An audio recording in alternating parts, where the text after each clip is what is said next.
Yo, it's Trivelli, I'm back, and today we have to take a deep dive into the Miami Dolphins' failed rebuild from 2018 until 2021. So if you can, please like, comment, and subscribe. Let's get this channel out to as many people as possible.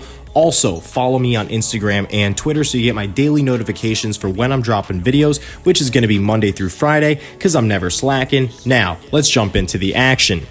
I'm living life like this.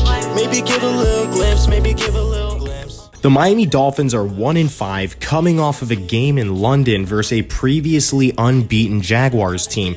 The Dolphins played about as Dolphin-like as possible, losing in typical Miami fashion. Yes, a blown call cost them a touchdown, and they probably win without the Sanders missed field goal in the early portions of the game.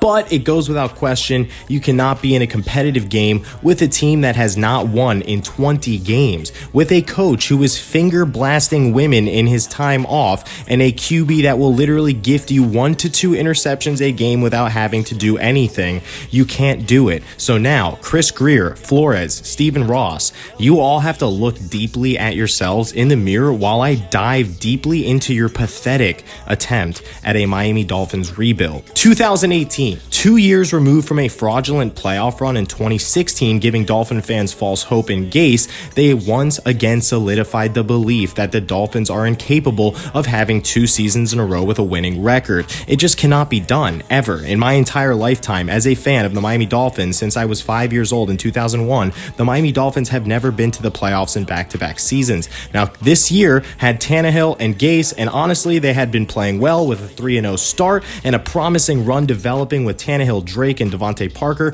a budding Gesicki, and a much better O-line than the Fins have right now. They were also developing Xavier Howard, Jerome Baker to go along with veteran Cam Wake and Rashad Jones. Do not forget they also had rookie Minkah Fitzpatrick at this point. Anyways, throw all that away because the Fins would end up getting absolutely gaped by the Patriots in week 4 and then finishing the season 4-8 in their final games to have a 7-9 season, cementing Gase's firing, trip to New York, which was the best part of this whole thing, watching him destroy the Jets too. Anyways, also cementing Tannehill going to Tennessee, Laramie Tunsil being shipped away, as well as Minkah Fitzpatrick. A laundry list of players from the Fins talent pool were also gone this year, and an honest rebuild was underway. 2019, let's start with Chris Grier. This man has been so bad at drafting players in his 6 years as GM, it probably makes Flores red in the face. 2019, Grier decides to draft Christian Wilkins in the first round. That has been a whiff so far. He has 5.5 sacks in 2.5 seasons and has not provided the production needed. Michael Dieter is on IR and has not played well. He was the 2nd round guard taken. 4th round, give him credit because he did get Van Ginkel, who played well, maybe not this season, but the last 2 years he was a mainstay as linebacker. Isaiah Prince and Chandler Cox never really made an impact as 6th round picks. 7th round, Myles Gaskin was a pleasant surprise, but the Dolphins barely use him because the O-line run block is so bad. Anyways, blowouts, fundamental issues, no talent, no identity, and no chance of winning anything pretty much set the stage for the Fins to tank. But Coach Flo developed a strong mentality this season, and with players like Fitzpatrick, Gesicki, Gaskin, the Fins miraculously won 5 games, including a game in Foxborough versus New England, who was playing for a home playoff spot. The 2019 Fins are undeniably part of Brady's departure from New England. I said it. Things were looking incredible after 2019. Okay, guys, the rebuild was underway. Fitzpatrick is a great guy. He's a mentor who's willing to, bring the new quarterback in and explain with his brain power the nuances of the game. Plus, the Dolphins have 3 first-round picks to help bolster a depleted roster with fresh young talent. 2020. Okay, as I just mentioned, Fin fans are probably getting high at the draft just off the idea of 3 first-round picks, okay? I'm just going to say I preached and preached that Herbert was the guy for the Dolphins, and it was not even a question.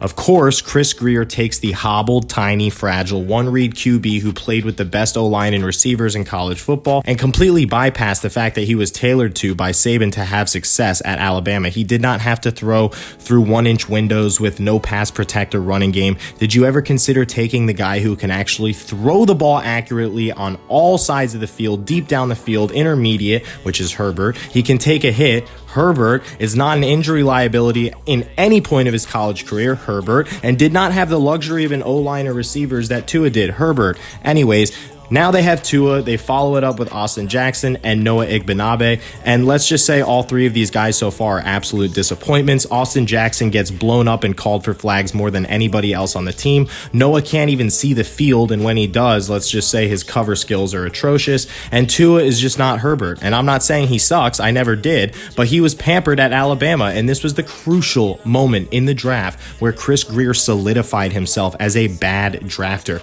You know, as a fan, you guys can have the opinion going in like, yeah, Tua's the best, you know what I'm saying? Herbert won't be good. Let's just get Tua, you know? And because you're regurgitating info from the NFL Network, I get it and I'm okay with that. But Grier is paid for this. He's paid to make the decisions. And this is the wrong one. If I had his job, I take Herbert, and I have friends who will confirm that I would have done this. Anyways, Malcolm Perry, Raekwon Davis, Brandon Jones, and Curtis Weaver have all been whiffs. They were all taken. So after all of the losing and promises of better play, the Dolphins actually go 10-6, and the final game of the 2020 season can really sum up the rebuild as a whole. You need a win versus the cream of the crop Buffalo Bills. This is the team you need to get past if Flores and Tua will remain in Miami. Final score of this game with everything on the line, 56-26. They end a beautiful season with the rookie QB being kind of training wheeled into the season, with the new head coach showing promise with all of the losing in the past. 56-26, absolutely a taste of cow manure heading into the offseason. The excuses, the bad play in the finale, the questions of Watson being traded in the offseason, they would all be answered shortly, don't worry. 2021, Jalen Waddle's the first round pick, and aside from the bad QB play, he actually has done what he could in his short stint so far. I will give Grier a pass there, but drafting Jalen Phillips in the first round so far has been completely a bust through 6 games. Greg Rousseau looks like he would have been the better pick from Miami, and I went to school with this kid, so it would have been cool to see that as well. He was available in the late first, and it shows the Dolphins can't get it right for their lives. Holland is too young to judge. We need to see him play a full season. Eckenberg has been atrocious, but fair to him, they switched him from his original position at left tackle at Notre Dame, so bad coaching decisions there from Flo, so that goes on Flo. Hunter Long, Coleman, and Dokes do not even see the field. The Grier experiment has been a joke. Flores, I kind of have to cut him some slack. The guy has been given subpar talent for 3 years, and an O-line that can't really block in the run or pass protect to save anybody's life, and it isn't getting better with draft picks and or free agency, so kind of hard to, blame Flores completely for this. That is where we stand today. 1-5, a pathetic organization, and a team that has now lost on international television to the worst team in football. This is where the Dolphins rebuild has ended up, an international clown show that has caught fire and subsequently been thrown into the ocean to generate steam heat at the bottom of the seafloor, where no one should have to witness the steaming heap of putrid football played by this team of absolute garbage. Oh, and for the fans who cheered Tua, then booed him for Brissett, then crucified Brissett for Tua again, and then crucified Tua once more for the INT when he actually played a decent game, you guys should all go yourselves. You didn't want Herbert, now you hate Tua. Make a decision and stick with it. All right, that's enough, guys. I'm done ranting. I'm tired of the Dolphins being trash. I hope you guys had a great day and a great time listening to this rant. This is a curse, guys. Have a great day. Peace. I'm living life like this. Maybe give a little glimpse, maybe give a little